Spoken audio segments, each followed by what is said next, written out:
মহব্বত তোমরা পেতে চাও, তাহলে সর্বপ্রথম ফাত্তাবিউনি, আমি নবী মুহাম্মদ রাসূলুল্লাহ সাল্লাল্লাহু আলাইহি সাল্লামকে অনুসরণ করো।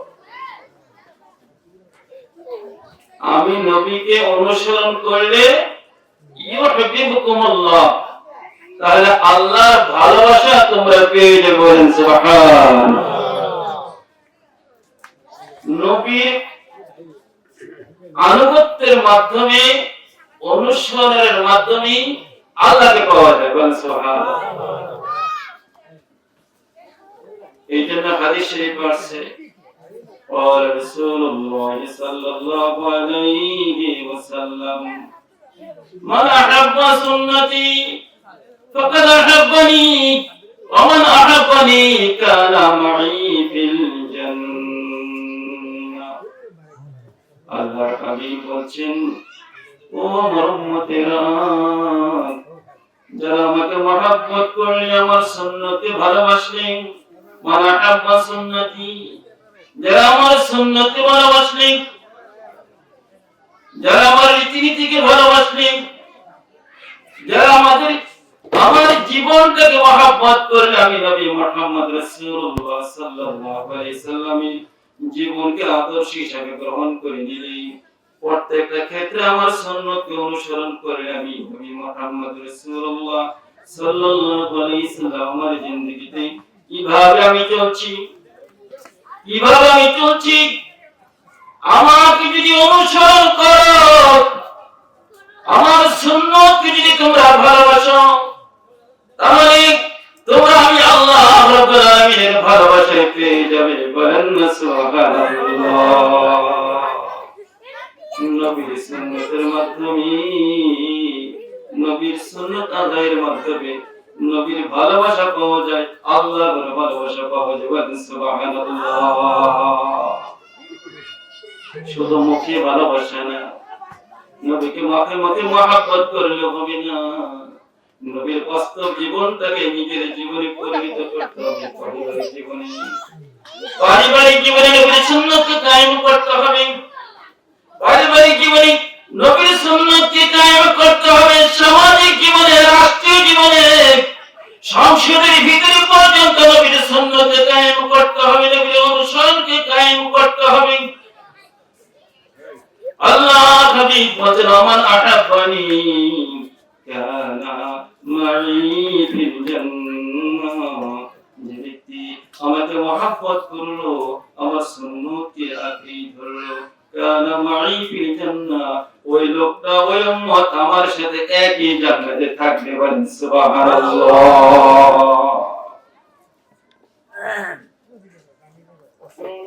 আল্লাহ হাবিব মুহাম্মদ রাসূলুল্লাহ সাল্লাল্লাহু আলাইহি ওয়াসাল্লাম, আপনারা এখানে আমার আলোচনা শুনতেছেন, বসে বসে ওয়াজ শুনতেছেন। আল্লাহর হাবিব একদিন ওয়াজ করতেছেন, সাহাবাদের সামনে আলোচনা করতেছেন, কোরআন থেকে হাদিস থেকে সুন্দর সুন্দর ভাষা দিয়ে নবীজি ওয়াজ করতেছেন। নবীজি একজন সাহাবা ছিল, বারা, কি নাম? নবীজির একজন সাহাবী ছিল বারা রাদিয়াল্লাহু তাআলা। ওনার একটা ছোট ছেলে ছিল তালহা। বারা তালহাকে বলল, ও তালহা, চলো, আল্লাহর নবী আলোচনা করতেছেন, ওয়াজ করতেছেন, চলো আমরা দুজন বাপ বেটা নবীর আলোচনা শুনি, নবীর ওয়াজের ভিতর আমরা বসে যাই। বলেন না মারহাবা। ছোট্ট ছেলে তালহাকে নিয়ে নবীজি জলিলের কদর সাহাবী বারা রাদিয়াল্লাহু তাআলা আল্লাহর হাবিবের মাজমাতে বসলেন, ওয়াজ শুনলেন, আলোচনা করলেন। নবীজির অনেক আলোচনা শুনলেন, ওয়াজ শুনলেন। ওয়াজ শোনার পরে এবার সাহাবারা বিভিন্ন দিকে চলে যেতে লাগলো। বারা রাদিয়াল্লাহু তাআলা নিজের ছোট্ট ছেলে তালহাকে বললেন, তালহা একটু দাঁড়াও, ও তালহা একটু দাঁড়াও, একটু পরে বাড়িতে যাব, নবীজির কাছে একটু যাই, আল্লাহর নবীর কাছে একটু যাই, একটু সবক আনি। কি আনি? সবক। কিভাবে চলবো, আমার জীবনটা কিভাবে পরিচালিত করব, নবীজির কাছে একটু যাই, একটু দাঁড়াও, একটু সবক নিয়ে আসি নবীজির কাছ থেকে। ছোট্ট ছেলে তালহা দাঁড়িয়ে রইল। এবার আল্লাহর নবীর কাছে বারা রাদিয়াল্লাহু তাআলা আনহু গেল। আল্লাহর হাবিব বারা রাদিয়াল্লাহু তাআলা আনহুকে সবক দিলেন, বিভিন্ন কোরআন ও হাদিস থেকে তালকিন দিলেন, নিয়মিত শিক্ষা দিলেন। আল্লাহর হাবিবের কাছ থেকে সবক লইয়া এবার বারা রাদিয়াল্লাহু তাআলা আনহু নিজের ছেলে তালহার কাছে আসলেন। তালহা কয়, হুজুর আব্বা। কাকে বলে? আব্বাকে। তালহা কয়, আব্বা, আব্বা, ও বাবা, আপনি নবীজির কাছে সবক আনতে গিয়েছেন, আমি বুঝি ছোট মানুষ, আমার কি সবকের দরকার না, আমার কি নবীজির সবকের দরকার না? ও বাবা, আমার তো মনে চাই নবীজির কাছে যাইতে, নবীজির কাছে যাইতে মনে চাই, সবক আনতে মনে চাই। রাদিয়াল্লাহু তাআলা আনহু ছোট্ট ছেলে তালহাকে বলল, তাড়াতাড়ি চলো আমার সাথে নবীজির কাছে নিয়ে যাই সবক আনার জন্য।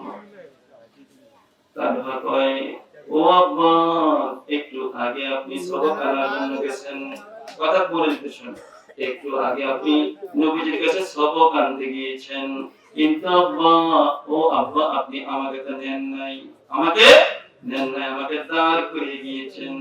বাবা, আমি নবীজির কাছে সবক আনতে যাব, কিন্তু আপনাকে এখন আমি নেব না, আপনাকে আমি নিব না। ঠিক আছে বাবা, আমি দাঁড়িয়ে রইলাম। আর আমার নবী মুহাম্মদ রাসূলুল্লাহ সাল্লাল্লাহু আলাইহি সাল্লাম অনেক দূরে আছেন, কাছাকাছি আছেন, বেশি দূরে না। এবার তালহা নবীজির কাছে গেলেন। আসসালাতু ওয়াসসালামু আলাইকা ইয়া রাসূলুল্লাহ, বলেন আসসালাতু ওয়াসসালামু আলাইকা ইয়া রাসূলুল্লাহ, আসসালাতু ওয়াসসালামু আলাইকা ইয়া হাবিবাল্লাহ, আসসালাতু ওয়াসসালামু আলাইকা ইয়া শাফিউল মুযনিবিন, আসসালাতু ওয়াসসালামু আলাইকা ইয়া রাহমাতাল লিল আলামিন। নবীজিকে সালাম দিল। নবীজি বললেন, তালহা কেন আসছো?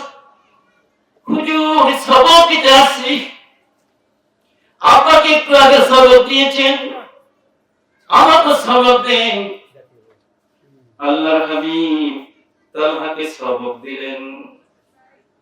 এবার আল্লাহর হাবিব কয়, তালহা রে, ও তালহা, তালহা, তালহা রে, ও তালহা, তুমি আমাকে কেমন ভাবে মহব্বত করো, আমার প্রতি তোমার ভালোবাসা কেমন, মহব্বত কেমন?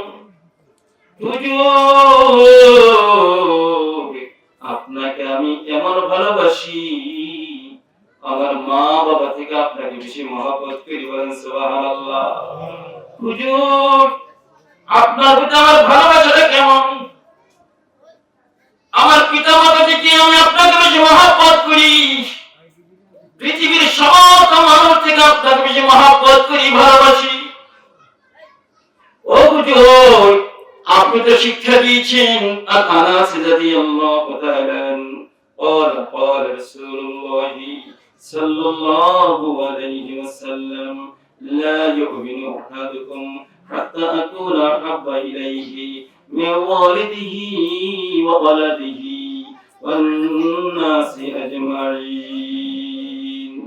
والله হাবিব আপনি শিক্ষা দিয়েছেন যে পরিপূর্ণ ঈমানদার হওয়া যাবে না যতক্ষণ পর্যন্ত নিজের পিতামাতা থেকে, নিজের সন্তান সন্ততি থেকে, ছেলে মেয়ে থেকে, পৃথিবীর সকল মানুষ থেকে আপনাকে মহব্বত বেশি না করবে, ততক্ষণ পর্যন্ত কোন উম্মত, কোন মানুষ পরিপূর্ণ ঈমানদার হতে পারবে না। বলেন না মারহাবা। ছোট্ট ছেলের কথা শুনি আমার নবী আশ্চর্য হয়ে গেলেন। তালহা রে ও তালহা, তালহা রে ও তালহা, এত মহব্বত তোমার ভিতরে আমার জন্য। তালহা রে ও তালহা, তোমাকে একটা পরীক্ষা করব, দেখি তুমি পরীক্ষায় আজকে ফার্স্ট ডিভিশনে পাস করতে পারো কিনা। ও তালহা, আমি তোমাকে পরীক্ষা করব, ইন্টারভিউ নিব, আমার প্রতি তোমার ভালোবাসা কেমন। তালহা, ও তালহা, আমার হাতে তরবারি আছে, কি আছে নবীজি, এই তরবারিটা তোমার হাতে দিয়ে দিলাম। তালহা রে ও তালহা, তুমি পারবানি, তোমার আপই তো দাঁড়িয়ে আছে, পারা দাঁড়িয়ে আছে।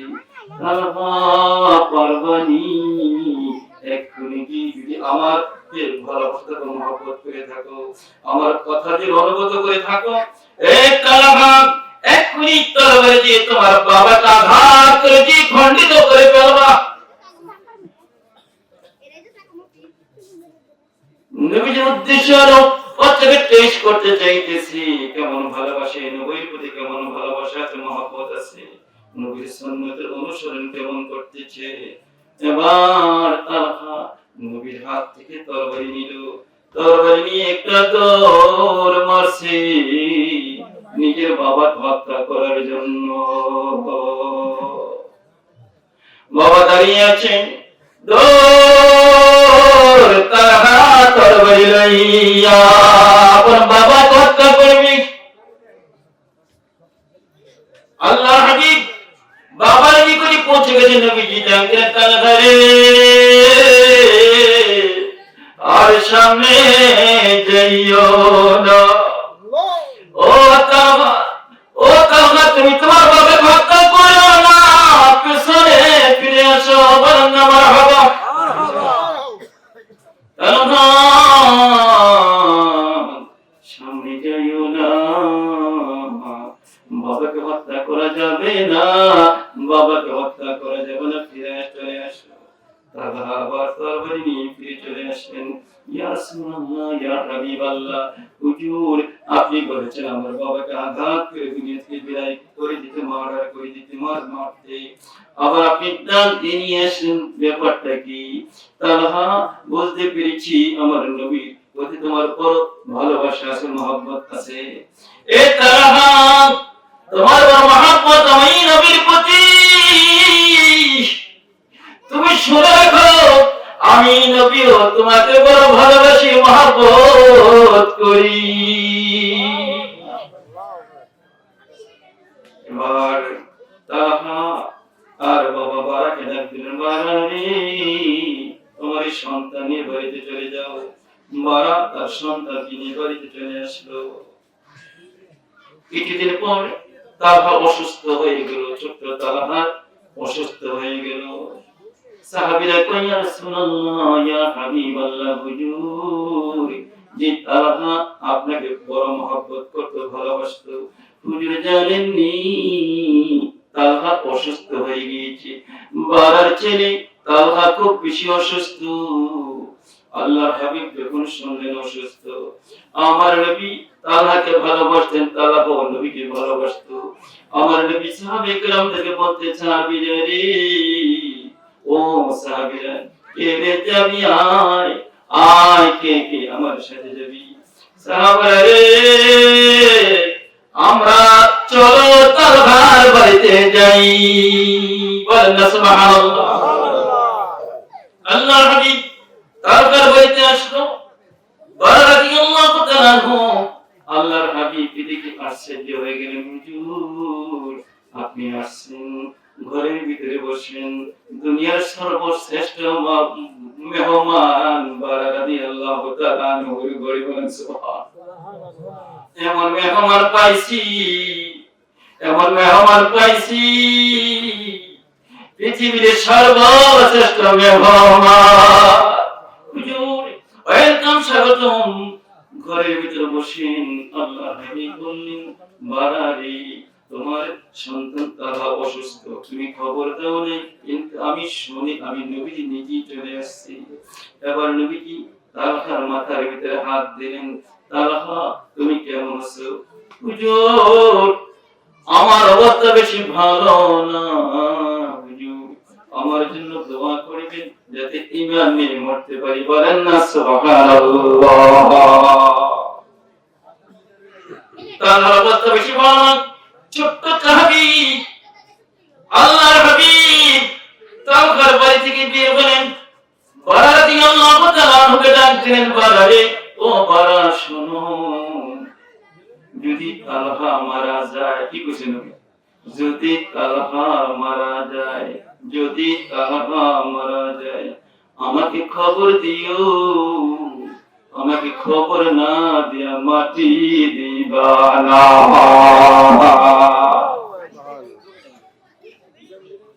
কিছুদিন পরে তালহা মারা গেল। তালহাকে নবী জিকে না জানাইয়া কবর দেশে দিল, মাটি দিয়ে ফেললো।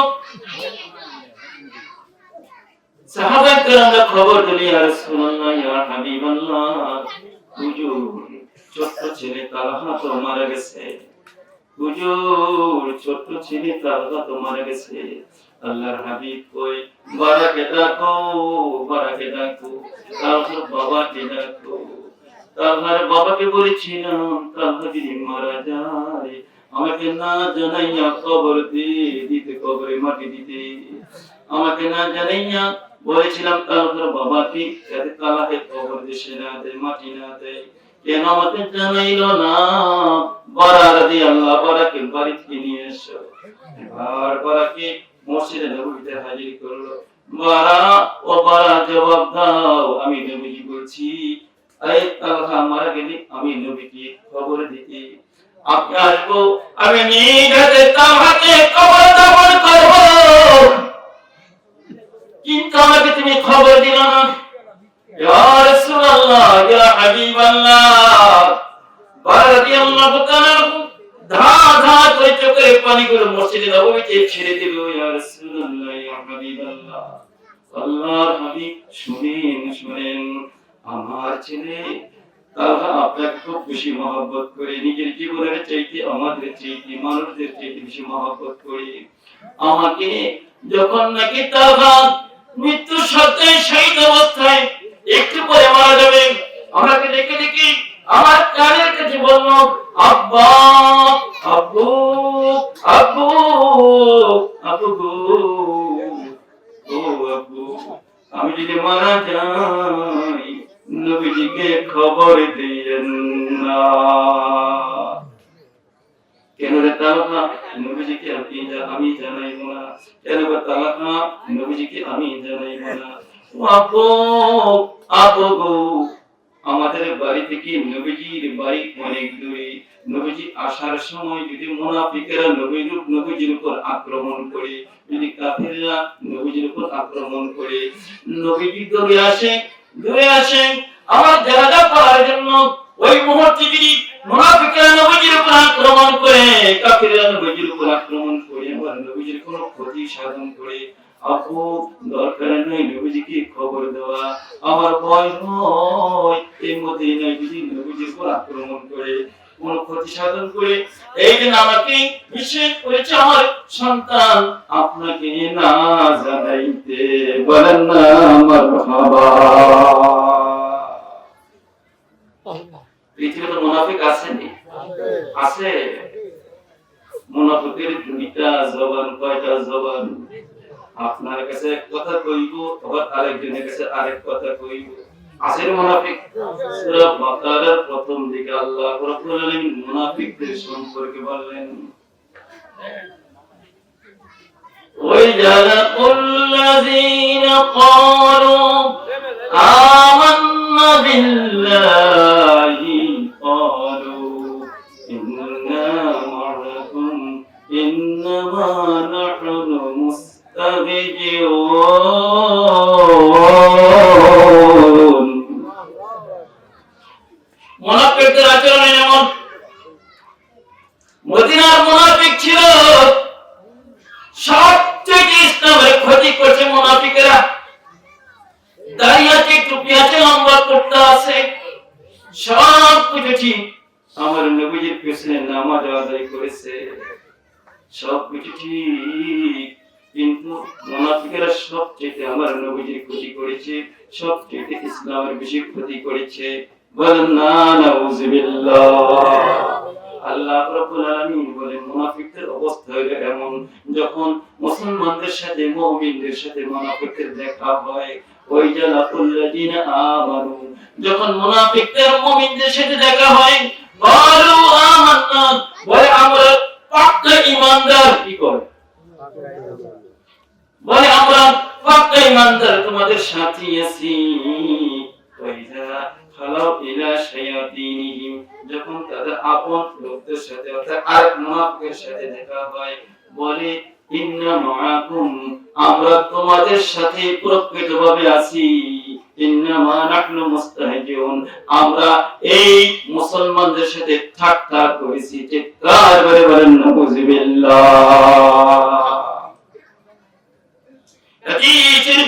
আবু দাউদ শরীফের হাদিস, আর আম্মার রাদিয়াল্লাহু তাআলা قال قال رسول الله صلى الله عليه وسلم من كان له قدحان في الدنيا، من كان له قدحان في الدنيا كان له يوم القيامة لسان من نار، من كان له وجهان في الدنيا، حديث شاكي، من كان له وجهان في الدنيا كان له يوم القيامة لسان من نار، رواه أبو داود। আল্লাহর হাবিব বলেন, দুনিয়ার উম্মতরা শুনো, মুনাফিকদের দুইটা নীতি, দুইটা চেহারা, দুইটা মুখ। কয়টা মুখ? দুইটা মুখ। একটা মুখ দিয়ে তোমার সাথে কথা বলে, আবার অন্যের সাথে গিয়ে আরেকটা মুখ দিয়ে কথা বলে।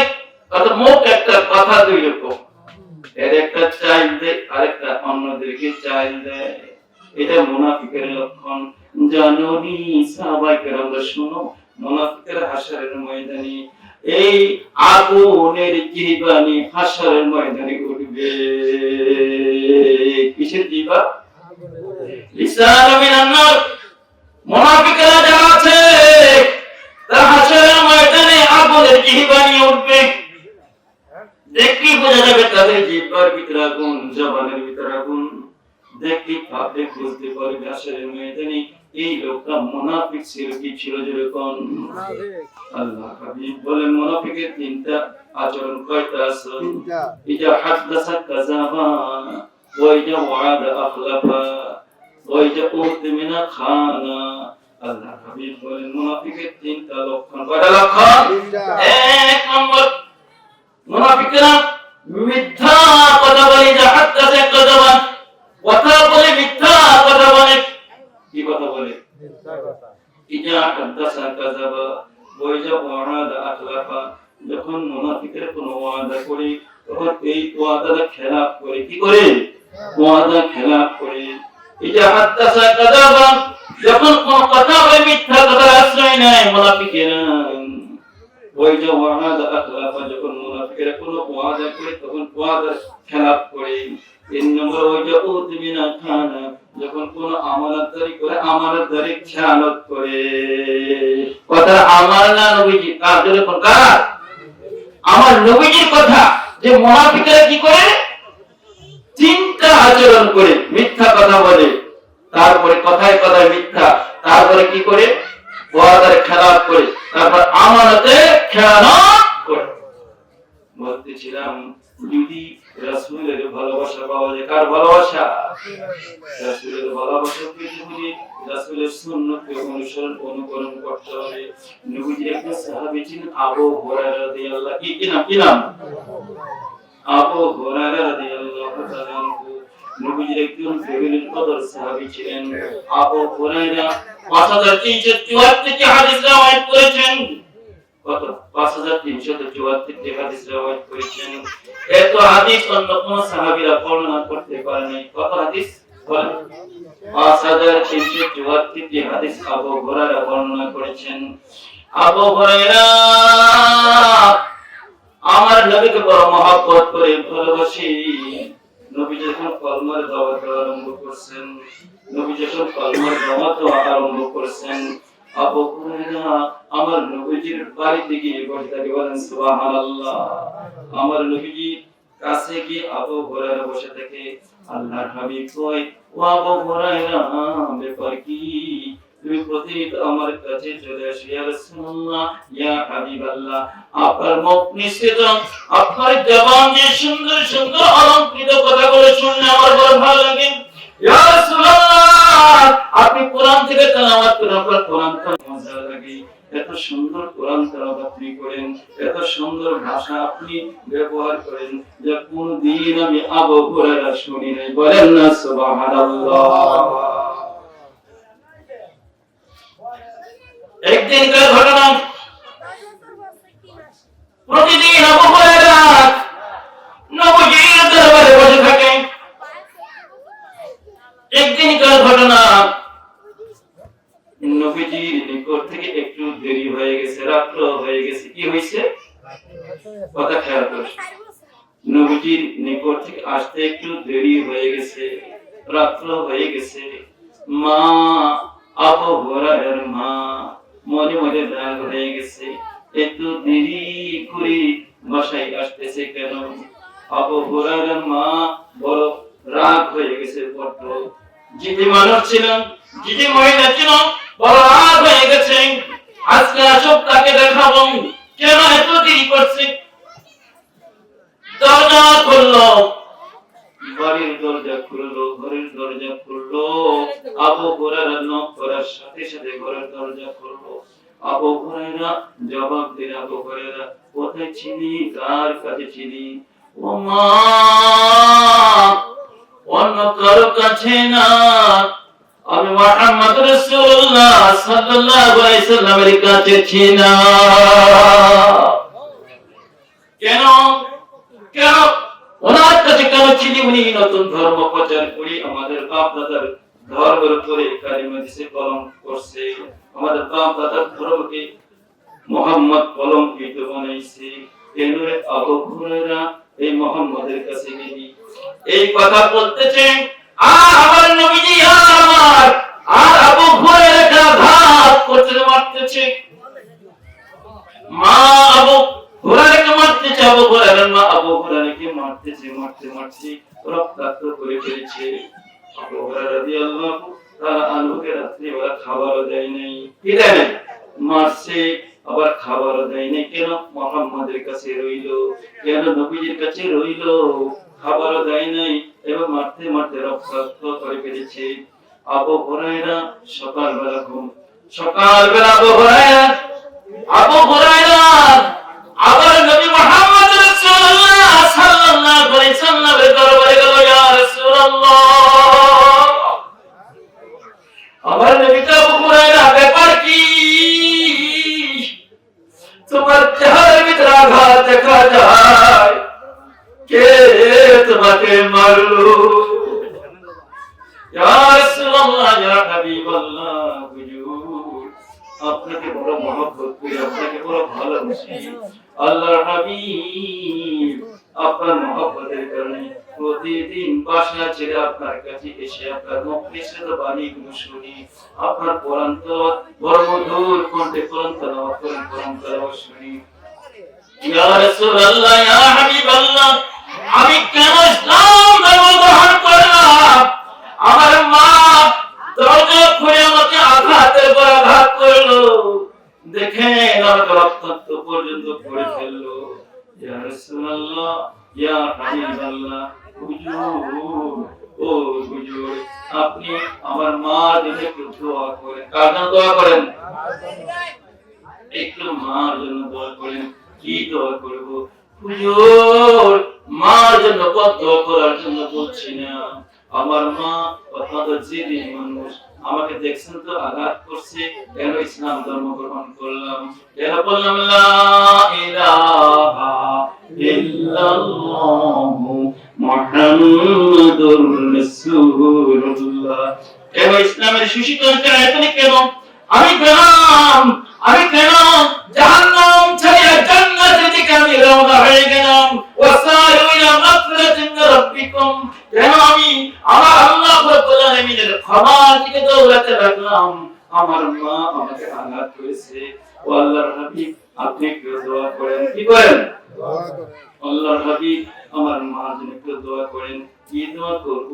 তোমার মা তোমাকে মারছে, আমি কত দোয়া করতে পারি? মা তো মেয়েকে শাসন করবে, মা তো মেয়েকে ছেলেকে শাসন করবে, কারণ আল্লাহর পরে মার হোক, কার হোক? মার কথা 3 বার কইছে। কয়বার কইছে? যেরকম কয়বার? 3 বার। عن أبي هريرة رضي الله تعالى عنه قال قال رسول الله صلى الله عليه وسلم حين من أحق من حسن الصحابة قال أمك قال ثم من قال أمك قال ثم من قال أمك قال ثم من قال أبوك ولن سبحان الله. সাহাবী আল্লাহর হাবিবকে জিজ্ঞাসা করেন, ইয়া রাসূলুল্লাহ, আমার কাছে সবচেয়ে সুন্দর ব্যবহারের উপযুক্ত ব্যক্তিকে? কি কথা বলছে? যে আমার কাছ থেকে সবচেয়ে সুন্দর ব্যবহার পাওয়ার উপযুক্ত ব্যক্তিকে? আল্লাহ হাবিব বলেন, উম্মুকা, তোমার মা। কার কথা বলছে? তোমার মা। এবার সাহাবী বললেন, সুম্মা মা, তারপরে আমার কাছ থেকে সুন্দর ব্যবহারের অধিকারীকে? আল্লাহ হাবিব বললেন, সুম্মা আফুমুকা, তোমার মা। তারপরে ওই সাহাবী বললেন, ইয়া রাসূলুল্লাহ, তারপরে কে? আল্লাহ হাবিব বলেন, সুম্মা উম্মুকা, তারপরে তোমার মা। মা কথা কয়বার কইছে? প্রথমবার বললেন মা, দ্বিতীয়বার বললেন মা, তৃতীয়বার বললেন মা, চতুর্থবার সাহাবী জিজ্ঞাসা করেন, মা ও আল্লাহর হাবিব, তারপরে আমার কাছ থেকে সুন্দর ব্যবহার পাওয়ার উপযুক্ত ব্যক্তিকে? আল্লাহর হাবিব চতুর্থবার বললেন, সুম্মা আবুকা, তোমার বাবা। বলেন সুবহানাল্লাহ। মার কথা বলছি 3 বার, কথা বলছি বাবার কথা 1 বার বলছে। কয়বার বলছে? حملت أمه وهنا على وهن وفيسر في عامين أن اشكرني ولوالديك إلي المسير. الله رب العالمين বলেন, ও পৃথিবীর মানুষ, মা বাবার সাথে খারাপ ব্যবহার করিও না। হামালাত উম্মুহু ওয়াহানান আলা ওয়াহানান, তোমার মা তোমাকে এই পৃথিবীর ভিতরে দীর্ঘ 10 মাস কষ্টের পর কষ্ট করে ধারণ করছে। ও তারপরে তোমাকে এই দুনিয়াতে আনছে। এই জন্য মার সাথে কি খারাপ ব্যবহার তোমরা করবে না। হামালাত উম্মুহু ওয়াহানান আলা ওয়াহানিন ওয়া ফিসারু ফি আমাইনি, এবং 2 বছর পর্যন্ত তোমাকে তোমার মা দুধ পান করাইছে। আনিশ কুলি, আমি আল্লাহর শুকরিয়া আদায় করো। আমার পরে তোমার পিতামাতার শুকরিয়া আদায় করো। আল্লাহ বলছেন, কার কথা? আমার কথা না। আনিশ কুলি, আমার শুকরিয়া আদায় করো, কৃতজ্ঞতা পোষণ করো। আমি যে আল্লাহ তোমাকে বান্দা, তোমাদের বান্দা হিসেবে সৃষ্টি করেছি, পৃথিবী তোমাদের খাবার দিতেছি, তোমাদের পানি দিতেছি, তোমাদের চলাফেরার জন্য হাত দিচ্ছি, পা দিচ্ছি, তোমাদের সমস্ত ব্যবস্থা আমি আল্লাহ রব্বুল আলামিন করে দিচ্ছি। আমার শুকরিয়া আদায় করো। আর তোমার পিতামাতার শুকরিয়া আদায় করো, যে পিতামাতার মাধ্যমে উছিলা হইয়া তোমরা দুনিয়াতে আসছো।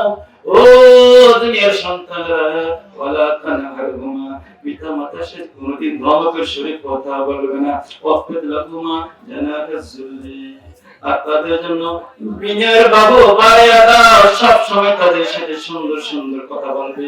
ওয়াকুল লাহুমা কাওলান কারীমা আও কাওলান লাইয়িনা, অর্থাৎ পিতামাতার সাথে নরম সুরে কথা বলবে। কি সুরে? পিতামাতার সাথে নরম সুরে কথা বলবে। পিতামাতার সাথে গরম সুরে কথা বলা যাবে না। উফে ওয়ালা তানাহুমা, পিতামাতা তোমার কথা শুনে যাতে তারা কোনদিন তারা উফ শব্দ না বলে। উফ মানে উফ শব্দ না বলে। ওয়ালা তানাহুমা, তাদের সাথে ধমকের সুরে কথা বলবে না, তাদের সাথে নরম সুরে কথা বলবে। আর তাদের জন্য একটা দোয়া করবে, ওয়াকুর রাব্বিরহামহুমা, বল ওয়াকুর রাব্বিরহামহুমা কামা রাব্বায়ানি সগীরা।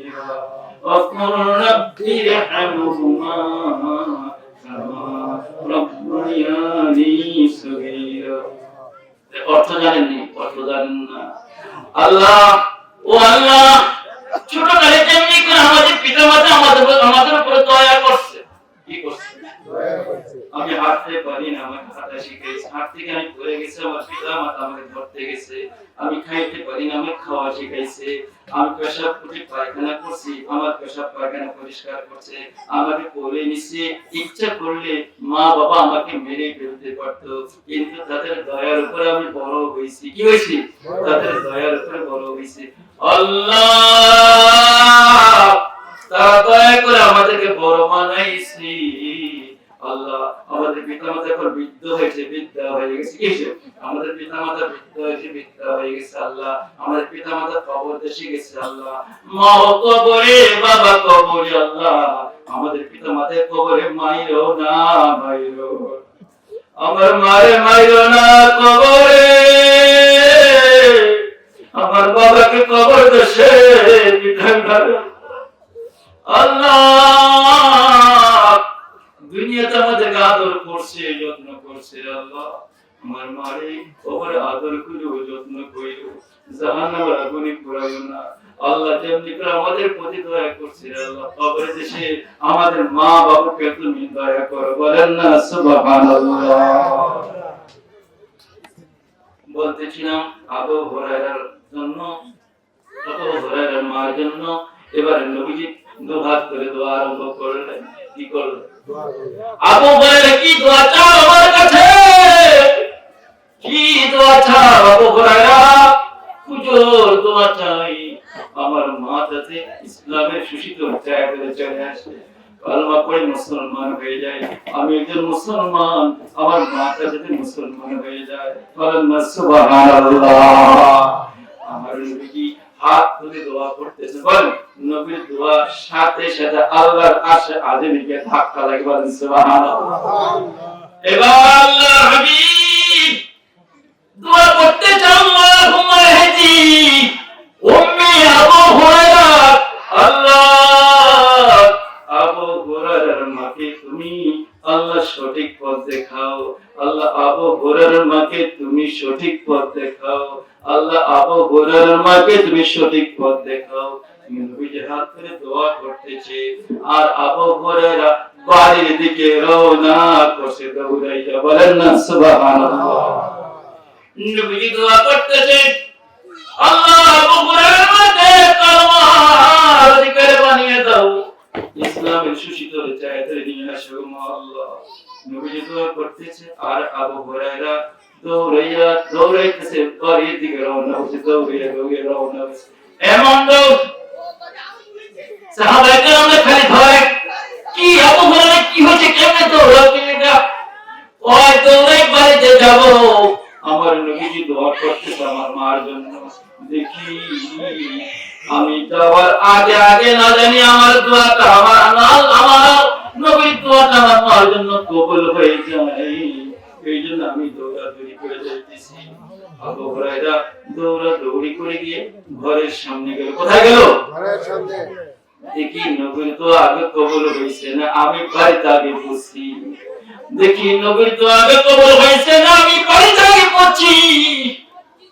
এবার আবু হুরায়রা ঘরের দরজার সামনে গিয়ে মাকে ডাকলো, মা, ও মা, মা, বল মা, ও মা, মা গো দরজা খুলো।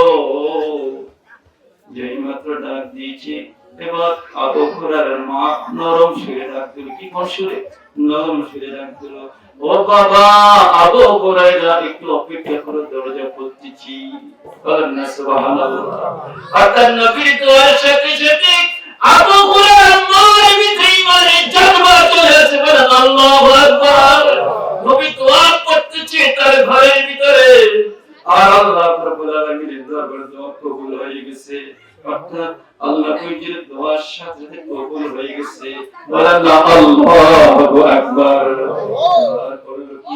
আবু হুরায়রাকে দরজা খুলে দিল, সুন্দর ব্যবহার, মাথার ভিতরে কাপড় টেনে আনলো। আবু হুরায়রা, আবু হুরায়রা রে, ও আবু হুরায়রা, আবু হুরায়রা, ও বাবা, আমি বড় ভুল করে ফেলেছি।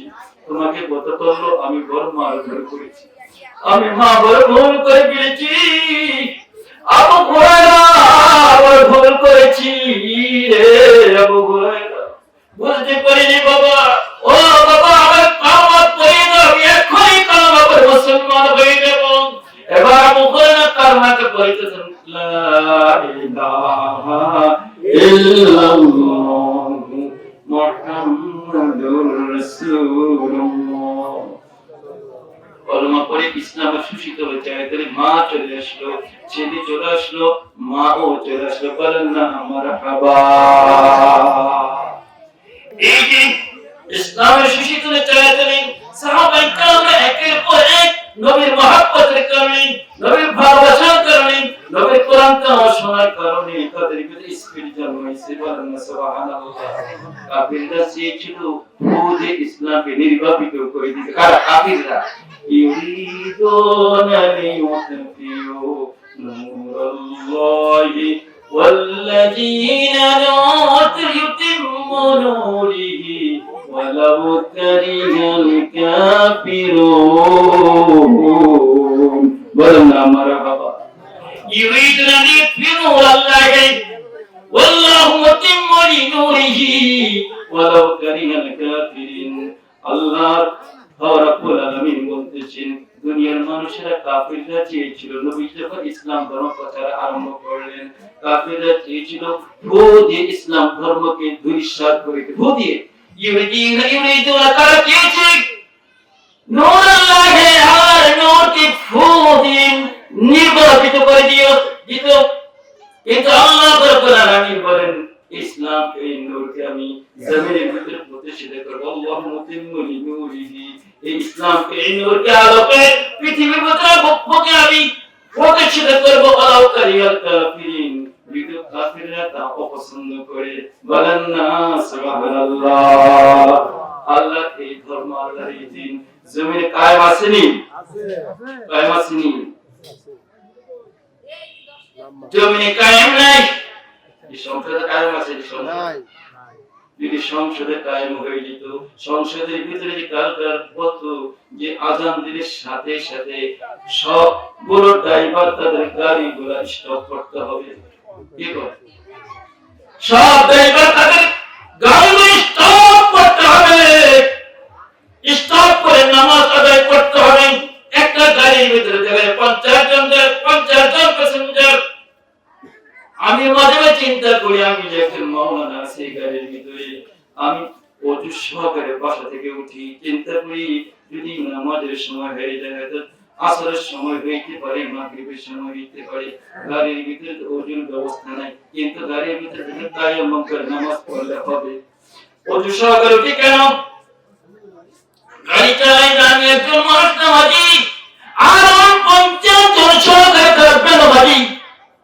আসরের সময় যাচ্ছে, একটা লোক নামাজ পড়ে না। আল্লাহর গজব এই দুনিয়াতে আসবে না, আসবে তা কি? বলেন আল্লাহ গজব আছে না? এই জন্য আল্লাহ রাব্বুল আলামিন বলতেছেন, আল্লাযীনা ইম্মাক্কানাহুম ফিল আরদি আকামুস সালাতা ওয়া আতুজ যাকাতা ওয়া আমারু বিল মারুফ ওয়া নাহাউ আনিল মুনকার। আল্লাহ রাব্বুল আলামিন বলতেছেন, আল্লাযীনা ইম্মাক্কানাহুম ফিল আরদি, এই জমিনের ভিতরে একজন প্রেসিডেন্ট যত হবে, একজন শাসক যত হবে, তখন একজন শাসকের এক নম্বরের কাজ হলো নামাজ প্রতিষ্ঠা করা। কি প্রতিষ্ঠা? নামাজ। আর কি প্রতিষ্ঠা করা? নামাজ। নামাজের আইন সংসদে পাস করা।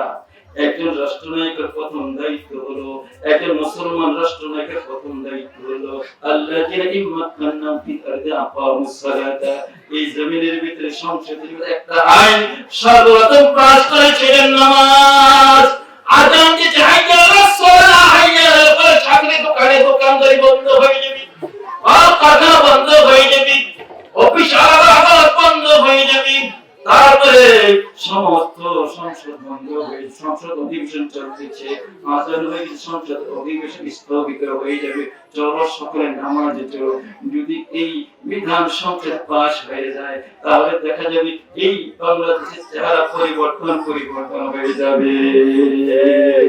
একটা লোক বাইরে ঘোরাফেরা করতে পারবে না, নামাজ মাক্কান্নাহু ফিল আরদি আকামুস সালাতা। 2 নম্বরে আল্লাহ রাব্বুল আলামিন বলতেছেন ওয়া আতুজ যাকাতা, যাকাত ভিত্তিক সমাজ ব্যবস্থা চালু করা।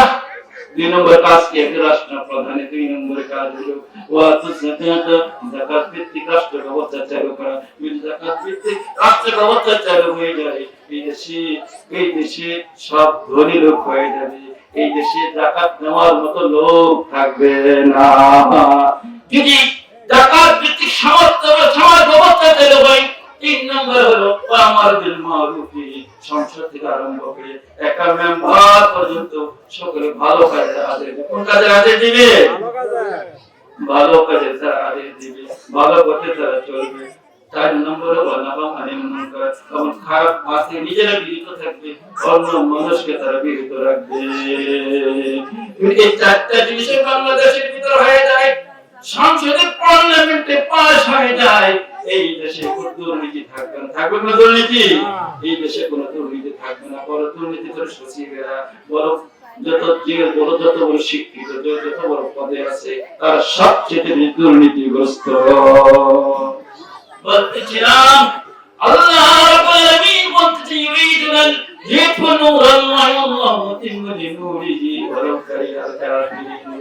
আল্লাহ রাব্বুল আলামিন চান পৃথিবীতে আল্লাহকে ধর্মকে পৃথিবীর বুকে প্রতিষ্ঠিত করতে। বলেন না সুবহানাল্লাহ। মক্কার কাফিররা চেয়েছিল আর এই বিধানকে, কোরআনকে, তারপর ধর্মকে এই ভবিষ্যৎ করে দিতে একটা ফু দিক। আর আল্লাহ বলছেন না, ফু দিয়ে আমাকে এই দিনকে কি করতে পারবে না, তোমরা নির্বাচিত করতে পারবে না। প্রথম জিহাদ হয়েছিল বদরের ময়দানে। কোথায় জিহাদ হয়েছিল? বদরের ময়দানে। মক্কার কাফিররা মদিনা আক্রমণ করবে, 1000 কাফির সৈন্য নিয়ে রওনা হয়ে গেল আবু জেহেলের নেতৃত্বে। কার নেতৃত্বে? আবু জেহেলের নেতৃত্বে 1000 কাফিরদেরকে নিয়ে মক্কা থেকে তারা মদিনার দিকে রওনা হয়েছে। আল্লাহ রাব্বুল আলামিন আল্লাহর হাবিবকে নির্দেশ দিলেন, ইয়া রাসূলুল্লাহ, ইয়া হাবিবাল্লাহ, আপনি আপনার সাহাবায়ে কেরামদেরকে নিয়ে আপনি বদরের ময়দানে হাজির হন। কোথায় হাজির হন? বদরের ময়দানে হাজির হন। আল্লাহর হাবিব 313 জন সাহাবী। কয়জন সাহাবী? 313।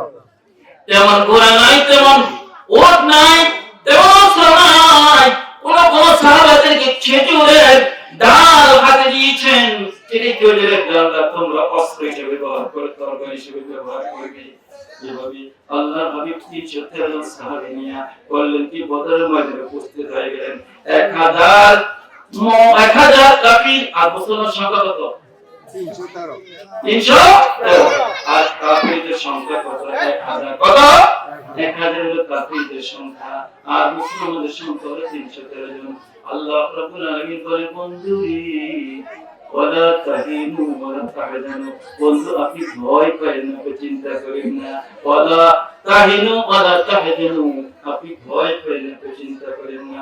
ওয়া আনতুমুল আ'লাউনা ইন কুনতুম মুমিনিন, যদি যারা আপনার সাথে আছে তারা যদি প্রকৃত মুমিন হয়ে থাকে, এই বদরের ময়দানে বিজয় আপনাদের হবে নিশ্চিত। বলেন না মারহাবা। 313 জন নিয়ে আল্লাহর হাবিব বদরের ময়দানে আক্রমণ করেছেন। মুসলমান কাফিরদের সাথে সংঘর্ষ হয়ে জিহাদ করেছেন। ওই বদরের ময়দানে ইনশাআল্লাহ ইসলাম বিজয়ী হয়েছে। বলেন সুবহানাল্লাহ। আবু জাহেলের মতো একটা কাফির এই বদরের ময়দানে তার গলা কাটা হয়েছে। কমান্ডার আবু জাহেলের গলা কাটা হয়েছে। কোথায় হয়েছে? এই বদরের ময়দানে। বলেন না মারহাবা। আমার ভাইরা, তারপরে যুদ্ধ হয়েছিল উহুদের যুদ্ধ। কোন যুদ্ধ? তারপরে যুদ্ধ হয়েছিল উহুদের যুদ্ধ।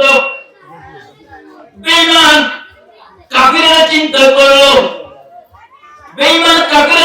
করলো, বদরের ময়দানে আমরা পারি না এই নবীর সাথে, মুহাম্মাদের সাথে আমরা লজ্জিত অপমানিত হয়ে গেলাম, হেরে গেলাম। বদরে বিজয় লাভ করতে পারেনি, মুসলমানরা বিজয় লাভ করছে। এবার তারা 3000 সৈন্য, 3000 কাফির একত্রিত হইল যে তারা মদিনা আক্রমণ করবে। কি আক্রমণ করবে? 3000 সৈন্য একত্রিত হইল আবু সুফিয়ানের নেতৃত্বে। কার নেতৃত্বে?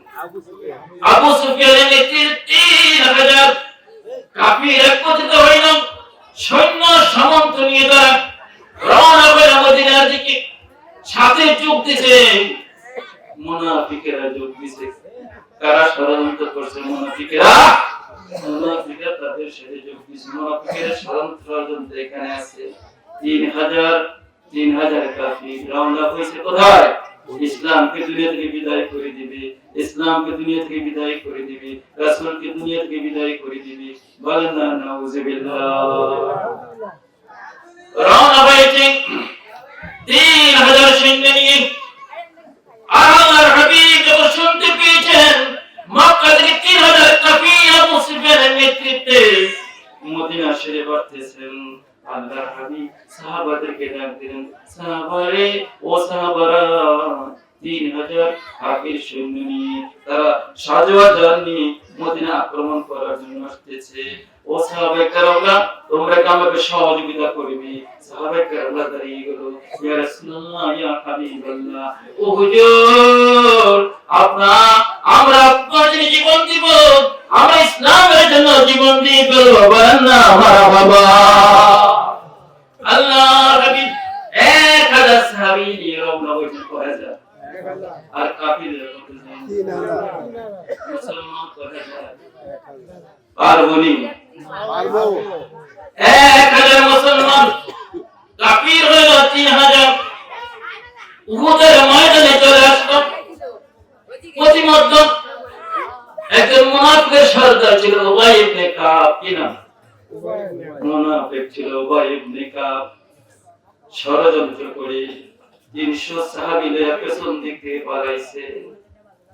1000 নিয়ে রওনা হয়েছে মদিনা থেকে উহুদের ময়দানের দিকে। নবীজি উবাই ইবনে কাব ষড়যন্ত্র করে পেছন থেকে 300 জন সাহাবী নিয়ে মদিনা চলে গেছে। হইলো কত? 700। 1000 রওনা হয়েছে মদিনা থেকে, আর সেখান থেকে মুনাফিকের সর্দার উবাই ইবনে কাব 300 সাহাবী নিয়ে মদিনায় চলে গেলেন। বলছে না, আমরা যাব না। 300 সাহাবী নিয়ে মদিনায় চলে গেলেন। এবার হইল 700 জন। কত হইছে? 700 সাহাবী নিয়ে আল্লাহর হাবিব উহুদের ময়দানে হাজির হলেন। বলেন না মারহাবা। এমন বিপদ বিক্রম যুদ্ধ শুরু হয়ে গেল। ওই মক্কার কাফিরদের একটা টার্গেট, আল্লাহর হাবিবকে দুনিয়া থেকে বিদায় করে দেব। বলেন নাউযুবিল্লাহ। নাউযুবিল্লাহ। আল্লাহর হাবিবকে দুনিয়া থেকে বিদায় করে দেওয়া। আল্লাহ রাব্বুল আলামিন বলেন, আল্লাহু ইয়াসিমুকা আনিন নাস। ও দুনিয়ার মানুষ, তোমরা আমার রাসূলের কোনো ক্ষতি সাধন করতে পারবে না। বলেন না মারহাবা। ও দুনিয়ার মানুষ, তোমাদের অনিষ্ট থেকে, তোমাদের খারাপি থেকে আমি আমার রাসূলকে হেফাজত করে রাখবো। আমার রাসূলের মাধ্যমে ইসলামকে একদম এই পৃথিবীর বুকে আমি প্রতিষ্ঠিত করব। আমার রাসূলকে আমি হেফাজত করব। বলেন না মারহাবা। যুদ্ধ আরম্ভ হয়ে গেল। বিপদ বিক্রমে যুদ্ধ চলছে। নাফরমানদের একটাই টার্গেট,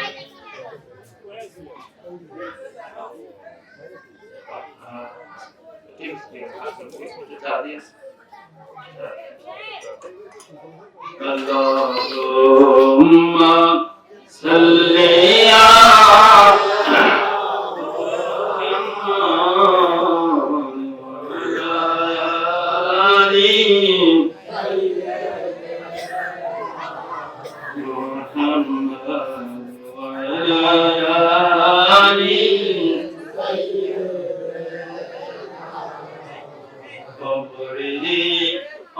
जब যদি বন্ধ দেখি তো বন কবরে, जब যদি বন্ধ দেখি তো ঘর বাড়ি সাথিয়া জংলাই পলাই, ঘর বাড়ি ছা তেরিয়া জংলাই পলাইতো। আল্লাহুম্মা সাল্লি আলা মুহাম্মাদ ওয়া আলা আলি সাইয়্যিদিনা।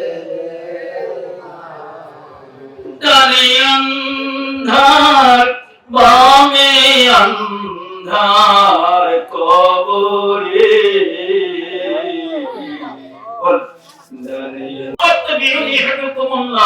যদি তোমরা আমার মহব্বত পেতে চাও তাহলে আমার নবীর আনুগত্য করো, অনুসরণ করো। যদি আমার নবীর অনুসরণ করতে পারো, আমার নবীকে ভালোবাসতে পারো, অনুসরণ করতে পারো, তাহলে আমি আল্লাহ রাব্বুল আলামিনের ভালোবাসা পেয়ে বাবা ওয়াকে ফিরা তুমি জুনুবাতুম, শুধু ভালোবাসা না, আমি আল্লাহ রাব্বুল আলামিন তোমাদের জীবনের গুনাহগুলো মাফ করে দিব। বলেন না মারহাবা। শুধু ভালোবাসা না, ওয়াকে ফিরা তুমি জুনুবাতুম, তোমাদের গুনাহগুলো আমি আল্লাহ রাব্বুল আলামিন মাফ করে দিব। আল্লাহু গফুরুর রহিম, আল্লাহ বলেন মেহেরবান, আল্লাহ বলেন ক্ষমাশীল। বলেন না মারহাবা। সম্মানিত সুধী, যে কথাগুলো বললাম আমরা যাতে সঠিকভাবে আমল করতে পারি, আল্লাহ রাব্বুল আলামিন যেন আমাদের তৌফিক দান করেন। বলেন আমিন। নারে তাকবীর। আপনারা বেশি বেশি লাস্টিং করতে না চাইতে এমন একটা আওয়াজ দিবেন যাতে সামনে আপনাদের উড়ে যেতে পারবেন না। আপনাদের ইসলাম ধর্ম কেমনে কায়েম হলো, হ্যাঁ, এটা ঠুস করে দৌড় দিবেন। নারে তাকবীর, নারে তাকবীর, আল্লাহু আকবার। দিন ইসলাম জিন্দাবাদ জিন্দাবাদ। আল কোরআনের আলো ঘরে ঘরে জ্বালো, আল হাদিসের আলো ঘরে ঘরে জ্বালো। নারে তাকবীর, আল্লাহু আকবার। আপনাদের সামনে আলোচনা পেশ করবেন